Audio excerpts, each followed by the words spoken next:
Hello, everyone.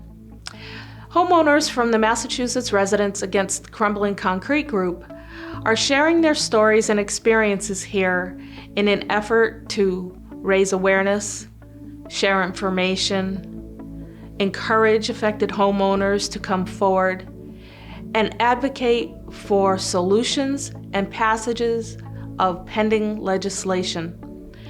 Please watch and share. Hi, my name is Heidi Hamer. I live in Wales, Massachusetts. My husband and I built our home in 1994. Our goal was to build our home, have a family, pay off our mortgage, and have our little nest egg and live here forever. So that was all fine and dandy until approximately 2015, my husband noticed some unusual cracking. He did fill the cracks, and then a year or two later, the cracks came up in different spots. We had been watching the news for Connecticut and noticed they had crumbling foundation problems with a quarry and a concrete provider by J.J. Modis. Since we had built our home, we knew he had, in fact, poured our foundation. So we had someone come out and look at the foundation. They confirmed it was affected. It did have pyrrhotite in it. We had contacted legislature in Massachusetts approximately 2017 and continued to go to the Connecticut Crumbling Foundation groups to see what kind of support they were receiving and how they were advocating for help and assistance. Approximately 2018, we received a call from a woman in a neighboring town, Michelle, who was also affected and had seen our piece on the news. We got together, she had coordinated a group, and we are all working together to try to resolve this crisis. It is a crisis. Our home was valued at approximately $220,000. The estimates to repair it are upwards of $230,000. The town has now devalued our property to $130,000. We cannot take out a loan to even cover the cost of the foundation. Not that we could even repay such a loan, as we are both approaching retirement. So my name is Mike Melanese. I live here in Wales, Massachusetts with my wife Susan. We built our house in the mid-90s. The foundation was poured roughly 1992 or 93. It took us several years to finish the house. It was a long project. We moved up here from Connecticut. So when we built the house, we did most of the work ourselves. I hired out the foundation because I didn't have foundation panels to work with. But all the framing I did with myself and my family. We did it all. When we did this, Modis Concrete from Stafford supplied the concrete for this whole project. When we poured the footings, which I did do myself, I put a foot of 3/4 inch stone throughout the whole basement of the house, inside and out, so it's got very good drainage. It has a curtain drain around the whole outside of the building, which leads out to daylight in the woods. So it's really not a wet situation. So what happens is with this mineral, when it gets moisture, which it inevitably gets, it just breaks down the concrete. And it's almost 20 years to the day that it happened. We do have dehumidifiers in the basement that we run all the time to keep the moisture out. But even on the outside with the tar on the foundation, it basically got caught up. The moisture caught up with the mineral. And so what we're looking at now is I've basically just retired. And we got an estimate of $130,000 to lift the house up by a guy from Tallinn, Connecticut, who does this, has been doing it for several years, and he's pretty confident. We have a cobblestone chimney with 1,500 cobblestones in it, And I said, well, how are we gonna do that? And he says, no problem. We'll lift the whole thing up, and they take the old concrete out and they put new concrete in and they lower the house back down. So all for $130,000, which it isn't pocket change. So that's where we're at. This is a straight edge, top to bottom. It's touching in the middle and it's off roughly 1.25 inches, top and bottom, which means the wall has quite a bit of a curve to it. It's because the wall is pushing in. It's held on the bottom by the concrete floor, and it's held on the top by the floor joist. And as you can see by this cracks, that's where it's giving way, because it's pushing out in the middle and it's starting to break apart. Now, if you look at these little brown spots are the mineral pyrrhotite. And what happens is, over the course of 20 years, they get moisture, I guess is what happens. They get moisture and they expand and pop. And all these little brown spots all over are actually pyrrhotite, and they go all the way through the wall. And you can actually pry pieces of this concrete right off the wall, because it's just so, it's to a point now where a lot of the damage is done.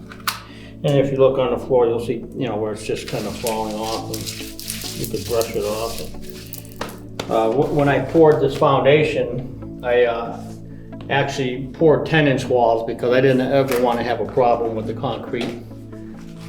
So now, instead of having to take out 8 inches of concrete, I have to take out 10 inches.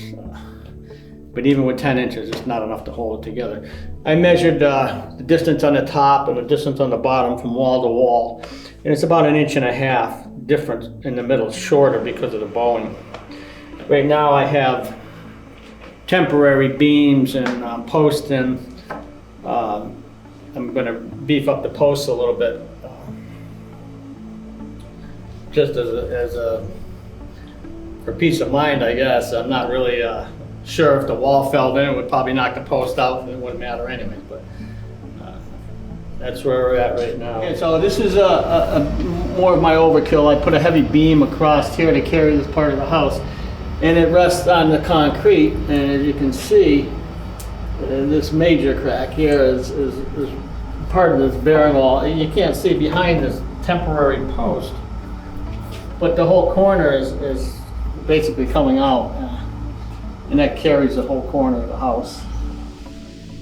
And here we are on the outside of the home in Wales, and as you can see, the cracking, like in many of the other homes, it has made it all the way through the wall, and this is where water comes in and begins to increase the cracking throughout the foundation. So my name is Mike Carrifield. I bought this house with my wife Julie in January of 2015. We had a home inspection done on the house. It passed with flying colours structurally. There were a couple of small things that had to be fixed that were small things, nothing to do with the integrity of the house. Our home inspector was also a licensed mason, so we felt that was an added benefit. At that point, we knew nothing about the concrete situation, and this house was, for the most part, a pretty good buy. It just needed a bit of love, and we started working on it. Wasn't too long after that, my wife saw something on TV about crumbling foundations, and she had a little bit of a bad feeling, and she came down to the basement while I was at work, I think at the fire department that night, and had a look and found cracks in the foundation, and that's when things started coming together for us. I started having a look at the foundation, and as you can probably see to my right or your left, we have a big massive crack. The crack had been concealed by the homeowners, and we didn't really even know this until maybe 2 years later, when moisture started getting in behind there and started pushing out what looked like fresh concrete. All my retaining walls are full of cracks.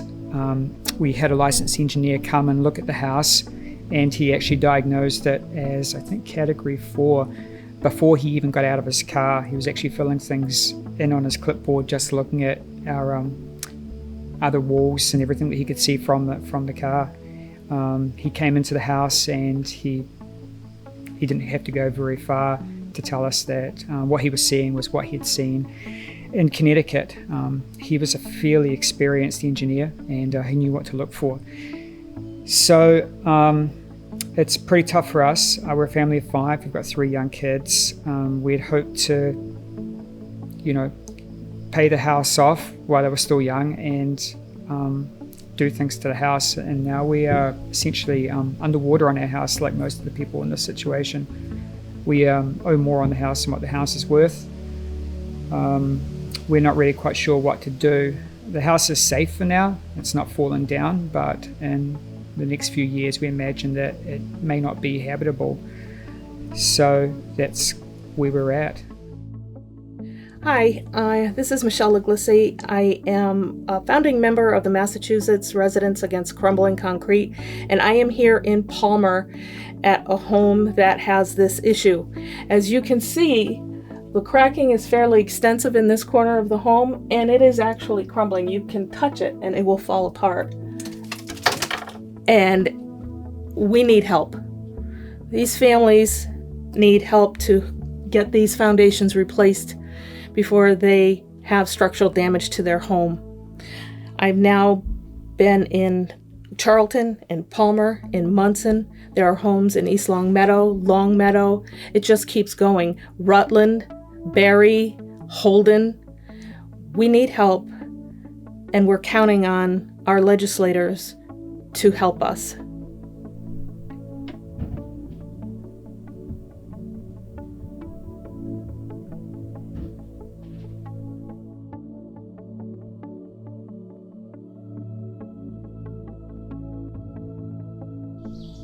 Here is the outside of that same foundation in Palmer. My name is Karen, and I live in this home in Brimfield, Massachusetts with my husband Ted, and we raised our 3 boys here. We bought this house in 2002 from very good friends of ours who built it in 1984. It was our dream home. We were just so thrilled and happy to be here. We found out a couple of years ago that we have a crumbling foundation, and you can see it behind me that it's definitely got the mapped cracking. And how has it affected us? First it's purely emotional, and you just feel completely devastated by the fact that this place that you've loved and cared for years and raised your family in is literally crumbling underneath you. And then once you kind of get beyond that emotional aspect, you start looking at the financial situation and try to wrap your head around how are you going to fix this home and make yourselves whole again. And it's just staggering the amount of money it cost to fix this problem. So my husband and I, we did everything right. We paid our mortgage every month. We took care of our home. We paid our insurance claims. We were never late on any payment.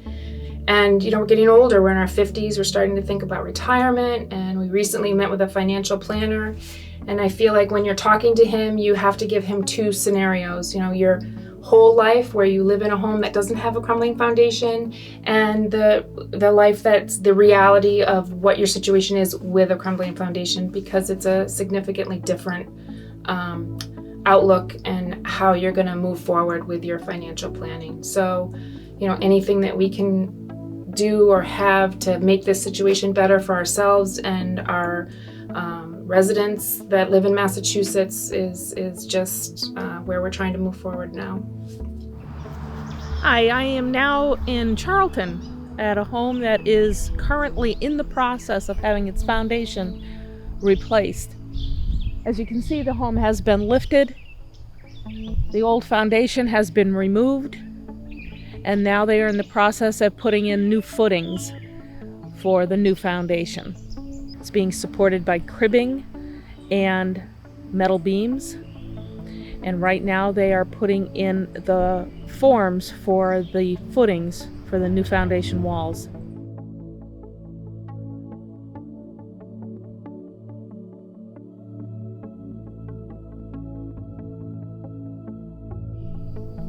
It's quite a sight to see the deck of this home held up just by these beams.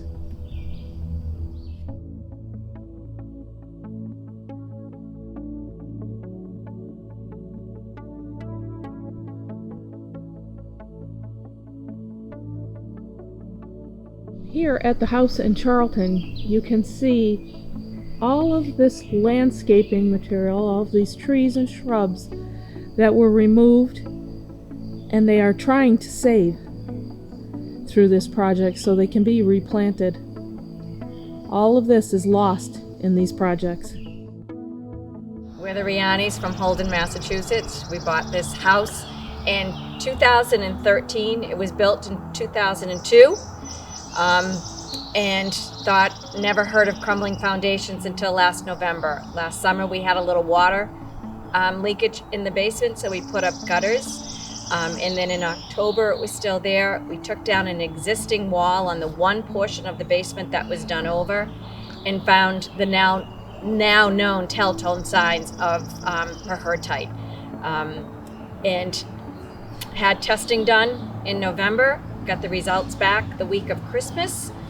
A structural engineer, stressed that we should have the repair done within a year due to the bowing of the really bad section of the bathroom. So hence the reason we started to do it this year. As you can see, we have now in the process of having the new foundation done. It was poured a week ago today. So we're halfway through of moving back home. We were out of our house for 3 months, and the total cost for construction is about $280,000. Not covered by any insurance. We've tried, and so we've increased our home equity, taken money out of our 401k, and depleted our savings to cover the costs.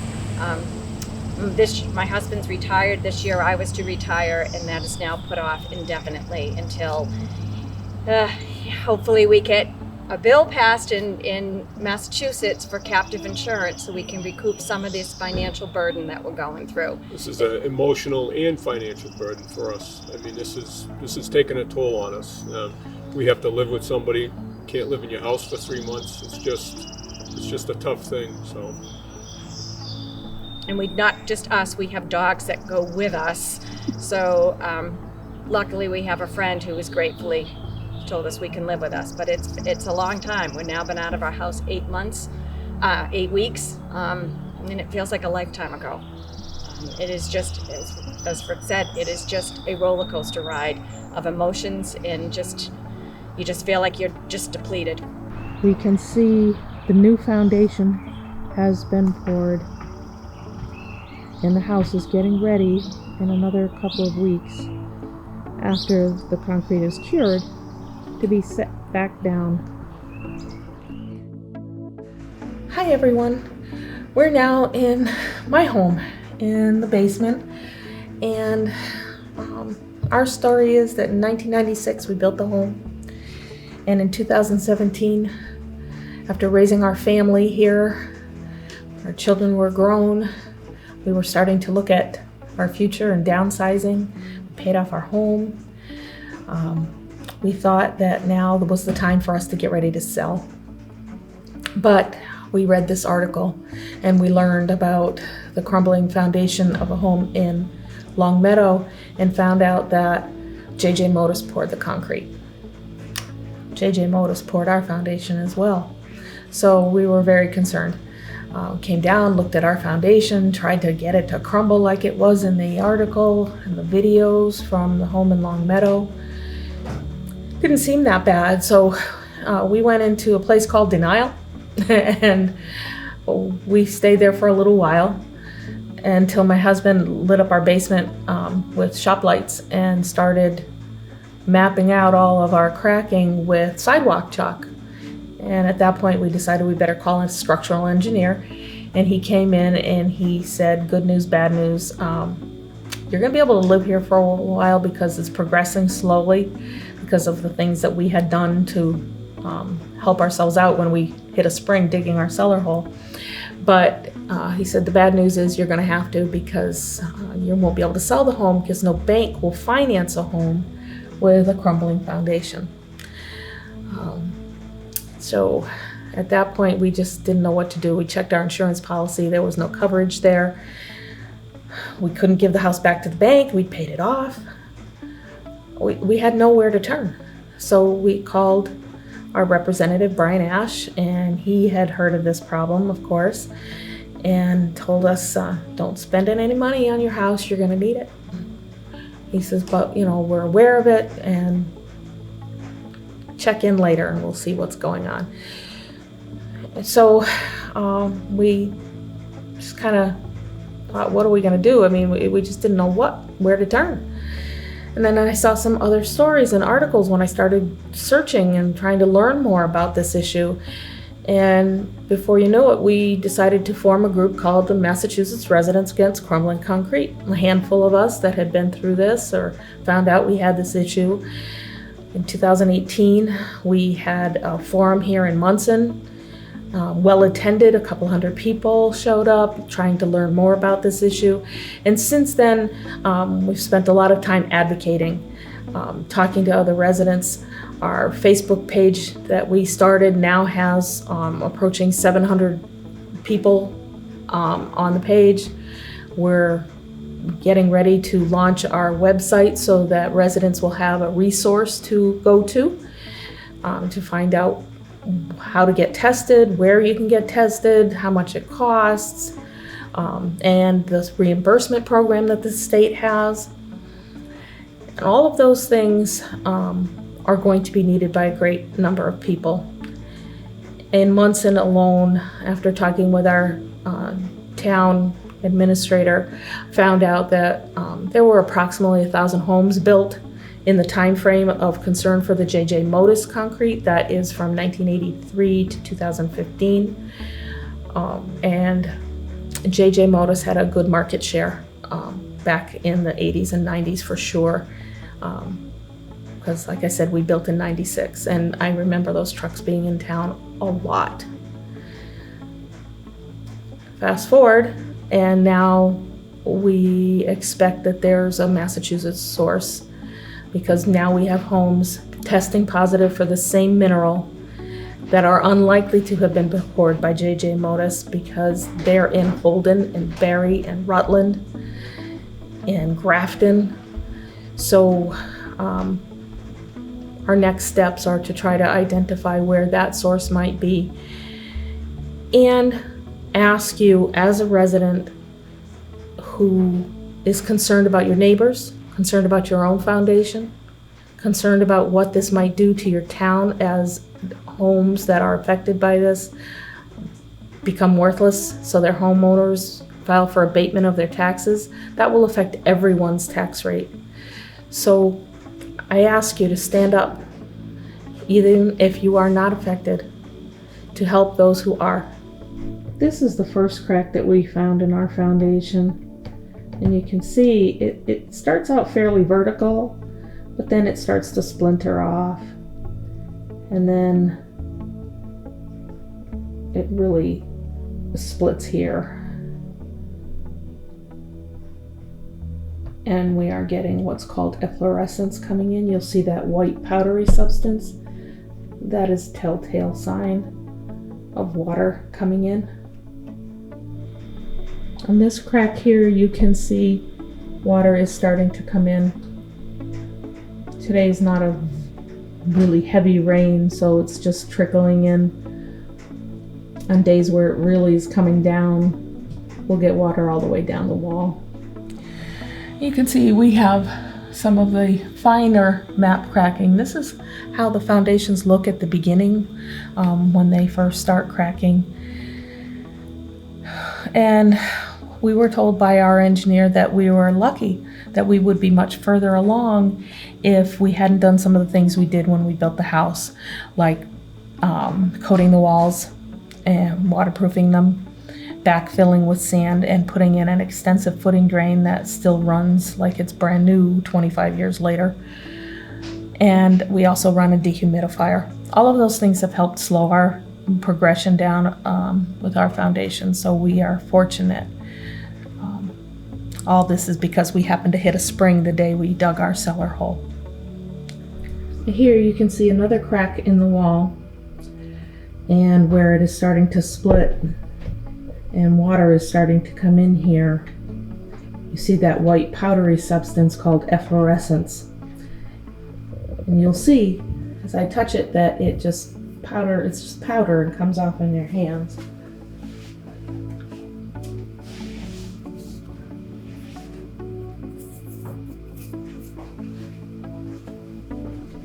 Here are early signs of cracking related to pyrrhotite. As you can see here, we have a very fine crack starting, coming down at an angle. But then as you move down the wall, you can still see it along the seam. And then just below that, it starts going off in either direction horizontally. This is what to look for in the early stages. This is what a core looks like after it's been taken out of your foundation and patched with hydraulic cement.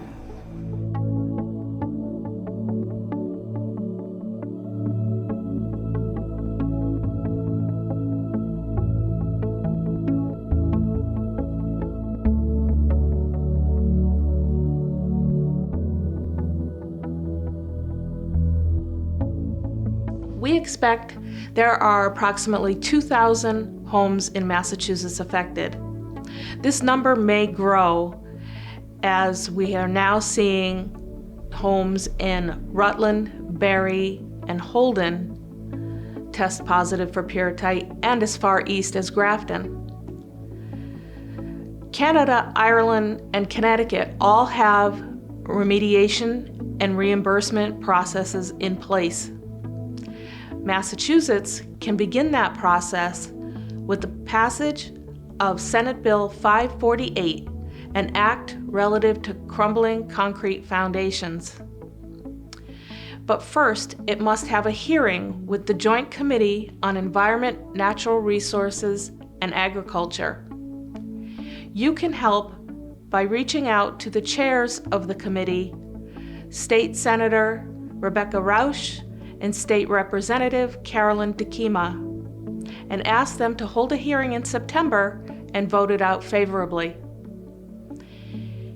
If you have any questions, you may reach out to homeowners through our Facebook page, Massachusetts Residents Against Crumbling Concrete Group, or on our website at www.massracf.com.